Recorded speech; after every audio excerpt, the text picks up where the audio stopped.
आप समझिए कि बेंजामिन नेतन्याहू के लिए ये एक राजनीतिक वजूद की लड़ाई है, क्योंकि अगर ये लड़ाई बिना किसी नतीजे के वो खत्म कर देते हैं, समझौते की बातचीत की मेज के ऊपर वो बैठ जाते हैं और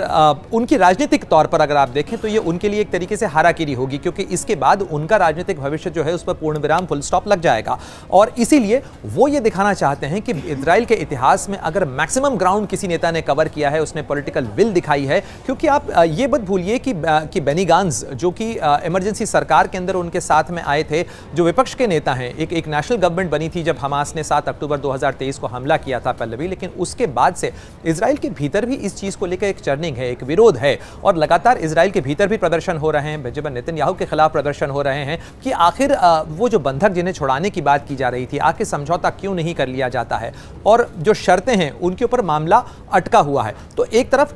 हमास जो है वो इस लड़ाई को लंबा खींचना चाहता है, क्योंकि उसे भी ये चीज पता है कि अंततोगत्वा सारी चीजें बातचीत की मेज पर जाकर तय होंगी और कहीं ना कहीं उसके लिए जो है वो कोई न कोई मध्यस्थ आएगा और बातचीत के जरिए ये मामला सुलझेगा। वहीं इजराइल इस चीज की लड़ाई लड़ रहा है कि वो कितना मैक्सिमम ग्राउंड कवर कर सकता है। सवाल ऐसे में उठता है, कई लोगों के मन में यह सवाल होगा कि क्या इजराइल गाजा के ऊपर कब्जा कर लेगा। तो देखिए, गाजा में पहले भी इजराइल फोर्सेस थी और उसके बाद अंदर जाने के बाद गाजा को कंट्रोल करके रखना इजराइल के लिए बड़ी चुनौती होगी, क्योंकि इजरायली फोर्सेस के ऊपर लगातार हमले होते रहते थे, क्योंकि पानी, बिजली, तमाम चीजें इजराइल से गाजा के अंदर जाती थीं और इसको वो कंट्रोल करते थे और उसमें लगातार हमलों का सामना करना पड़ता था और इसीलिए इजरायली फोर्सेस ने गाजा से अपने आप को विड्रॉ किया था। उसके बाद हमास ने इस इलाके को अपना गढ़ बनाया है। साथ ही फिलिस्तीन की जो प्रशासन है, जो कि पीएलओ के पास में है, फिलिस्तीन लिबरेशन ऑर्गेनाइजेशन, महमूद अब्बास उसके प्रशासक हैं और महमूद अब्बास भी जो हैं, चूंकि उनकी उम्र बहुत ज़्यादा हो चुकी है, तो एक राजनीतिक चर्निंग इस पूरे इलाके में चल रही है, जहां नेताओं का जो राजनीतिक वजूद है वो बहुत बड़ी वजह है जिसके कारण ये लड़ाई लंबी खिंच रही है। साथ ही हमें ये नहीं भूलना चाहिए कि चाहे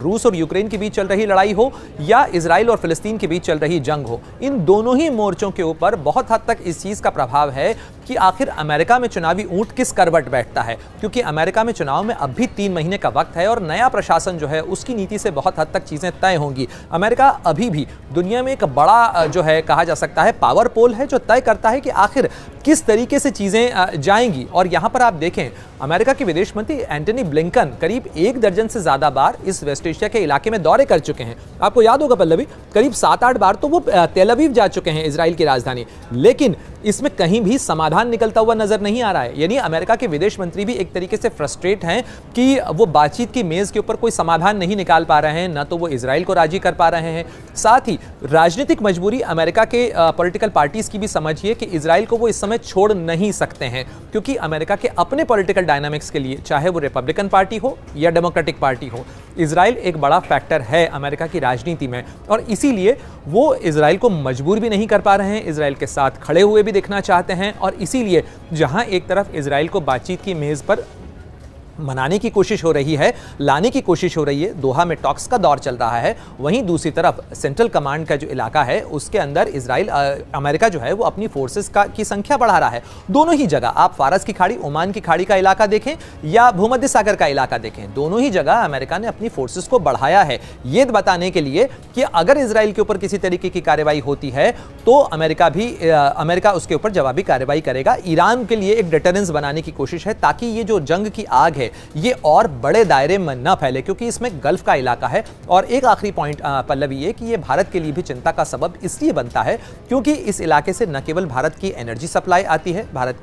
के तेल की आपूर्ति खाड़ी के इलाकों से होती है, बल्कि एक बहुत बड़ी भारतीयों की जो आबादी है, करीब 80 लाख से ज्यादा की आबादी भारतीयों की कामकाज के सिलसिले में खाड़ी के मुल्कों के अंदर रहती है। तो अगर इस इलाके के अंदर जंग की आग फैलती है या टकराव बढ़ता है तो ऐसे में न केवल ऊर्जा संकट भारत के लिए परेशान करने वाला हो सकता है, बल्कि भारत के लिए एक बड़ा संकट इस इलाके में रहने वाली भारतीय आबादी के कारण भी हो सकता है। यही वजह है कि भारत में भी लोगों की इस चीज को लेकर न केवल रुचि है, बल्कि भारत की चिंताएं हैं इस इलाके को लेकर कि यहां पर ये जंग की आग आखिर थमेगी कब। जी, अगर आप ये वीडियो YouTube पर देख रहे हैं तो हमारे चैनल को सब्सक्राइब करें और बेल आइकन को दबाना ना भूलें। अगर आप Facebook पर ये वीडियो देख रहे हैं तो हमारे पेज को लाइक करें।